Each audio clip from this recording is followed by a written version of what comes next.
Hello guys, welcome to today's screencast on the attribution process. So we have a quick look at what attributions are. Okay, so attributions then it's the process of ascribing reasons for the causes of success and failure.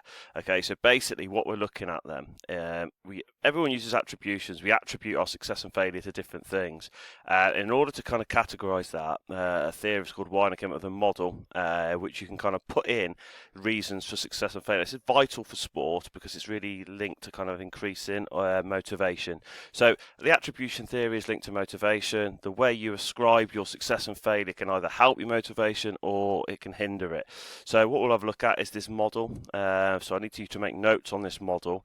So basically what we've got then, you have down the side here, you have unstable and stable attributions.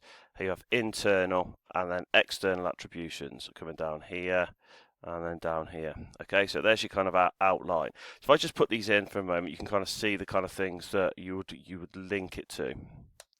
So on here then, you've got looking down the top here, if your internal attributions are linked to things like ability or effort. So if I just use this now, and you can kind of think about exams, and you've recently done exams.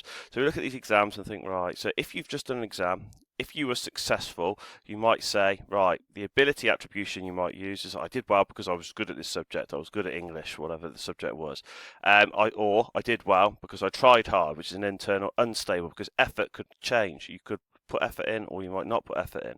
On the other side over here, you've got external, which is not in your control, whereas internal would be. So if external's not in your control, you'll be looking at things like this. I didn't do very well in the exam because the exam paper was too hard. So the task difficulty, e.g. the exam paper, was too hard, therefore you couldn't access the marks on it.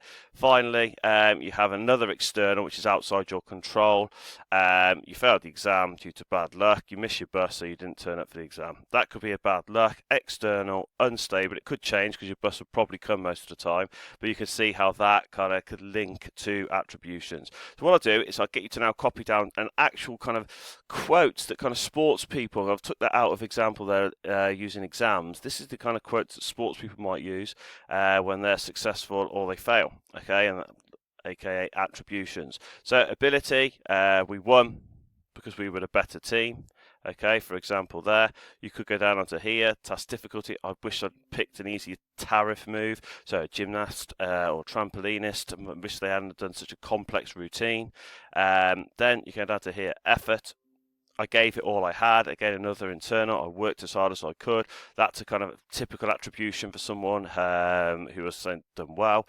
And then luck on top of that will be they had the ref on their side. So that shows you there that's external. It's unstable because ref isn't always going to be on the opposition side, and that is a reason that people can give for success and failure. So what I need you to do then is make a quick note on that grid, the attribution process. There's 4 different types of attributions on there. If you could just make a note of that, and then we'll have a look at how you apply those to some sporting examples as we go through. Okay, thank you.